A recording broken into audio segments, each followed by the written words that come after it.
उत्तर प्रदेश में भूमाफियाओं के हौसले बुलंद हैं। उन्होंने कसम खाई हुई है कि न वे थाने की सुनेंगे, न एसडीएम, न डीएम और ना ही जो है उत्तर प्रदेश के मुख्यमंत्री योगी आदित्यनाथ की। नमस्कार, मैं अमित कश्यप और आप देख रहे हैं हंगामा टाइम्स न्यूज़।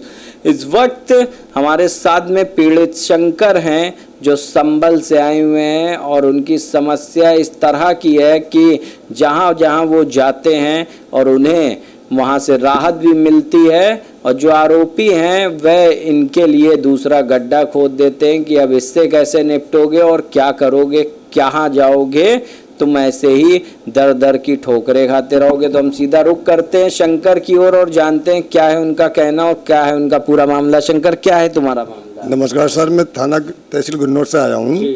नाम मेरा शंकर है।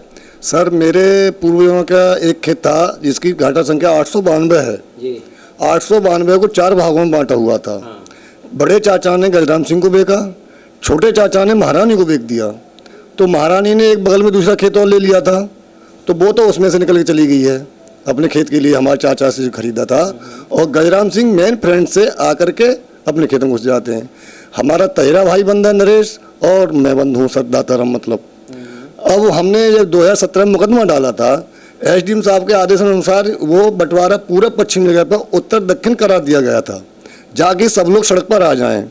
अब उस फैसला को ना मानते हुए उन्होंने आपत्ति लगाई थी कमिश्नर साहब के यहाँ जाकर के। कमिश्नरी में जाकर के मेरे हक में ही फैसला हुआ। कमिश्नर साहब ने कहा कि भाई सब लोग सड़क पर आने तो आने हैं, यही फैसला मान के जाता है, इनकी आपत्ति निरस्त की जाती है। ये 22/5/2023 को फैसला हुआ था सर कमिश्नर साहब के यहाँ से। फिर मैं तहसील गुन्नौर गया। तहसील गुन्नौर जाकर के मैं एसडीएम साहब से मिला। मैंने सर मेरे हक में ये फैसला हुआ है और मुझे मेरा न्याय दिलवा दो। वहाँ भी गया तो बोले ठीक है, आज टीम नहीं है, ठालू और कल चलेंगे, परसों चलेंगे। फिर 12/7/2023 को कहानी को कृष्ण कुमार जी वहाँ पहुँचे थे और पुलिस बल भी पहुँचा था। उनके सामने उत्तर दक्षिण बंटवारा कर दिया गया था। 12/7/2023 के लिए कर दिया गया था। वहाँ में थोड़ी सी 1 फीट ऊंची बाउंड्री है सर, मात्र एक साइड, और अवैध भूमाफियाओं का अवैध रूप से सड़क की तरफ सड़क भी काट ली है, चकमार्ग भी अपने खेत में दे लिया है। चकमार्ग में उनकी लैट्रिन बनी हुई है और झोंपड़ी पट्टी पड़ी हुई है, लेकिन खेत जितना मोल खरीदा उसमें फसल भी हो रही है, आज तक भी फसल हो रही है, लेकिन वो आगे फ्रंट पर रहना चाहते हैं और मुझे पीछे छोड़ देते हैं। अब सर मेरे खेत 7 साल से ऐसे पत्ता पड़ा है, ना आने के रास्ता है ना जाने की रास्ता है। तो इसलिए मैं उत्तर दक्षिण बंटवारे में सहमत हूँ। उत्तर दक्षिण बंटवारा मिल जाए मुझे, जिससे कि मैं अपनी खेती कर सकूँ। तो खेती करने जाते हैं तो वो लाठी डंडों से मारने की धमकी देते हैं मुझे कि साले हम काट देंगे, फावड़े से सिर ताल लेंगे, मतलब या तो खेत बेच लो। तो सर हम खेत किस लिए बेचें? जब हमें जरूरत पड़ेगी, जब हम अपने क्षेत्र में चले जाएंगे खेत लेने, तो हम उनके दे देंगे।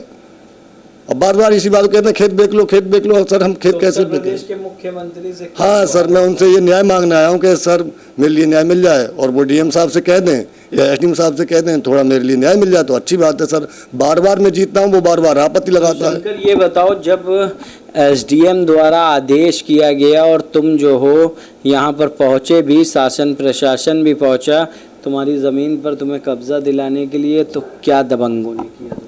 दबंगों ने तो सर तब तो कह दिया था कि हम हटा लेंगे, ये बाउंड्री 1 फीट ऊंची, इसे हम हटा लेंगे। लेकिन जब वो लोग चले गए, भाई हमने तुम्हारा एक खेत का फेरा मरवा दिया ट्रैक्टर से, अपना कब्जा हो गया तुम्हारा, में सर कब्जा हो गया है।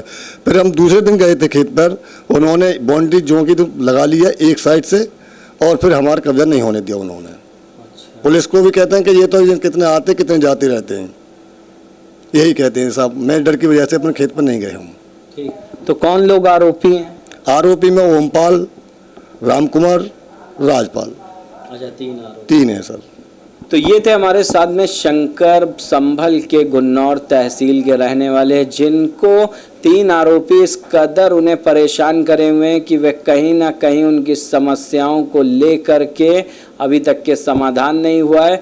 जहां पर एसडीएम के फैसले को दिया गया चैलेंज, वहीं पर जो है कमिश्नरी में भी मामला गया, वहां पर भी दबंगों ने अधिकारियों के फैसले को चैलेंज किया। तो वहीं हम आपको बता दें लगातार इस तरीके का मामला चल रहा है और एसडीएम के आदेशों की भी धज्जियां किस तरह से उड़ा रहे हैं दबंग, जो न्यायालय में आदेश होने के बाद भी किसी तरह से पीड़ित शंकर को राहत नहीं मिल पाई है। तो वहीं हम आपको बता दें कि उत्तर प्रदेश में लगातार दबंगों के हौसले किस कदर बुलंद हैं। आप हंगामा टाइम्स न्यूज़ पर प्रमुखता से देखते हैं।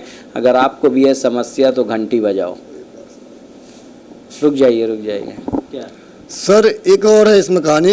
एसडीएम साहब के आदेशानुसार इनके खिलाफ एफआईआर भी दर्ज हुई है, वो हुई है 12/8 के लिए। अभी तक कुछ नहीं हुआ, ना चार्जशीट लगी है ना कुछ।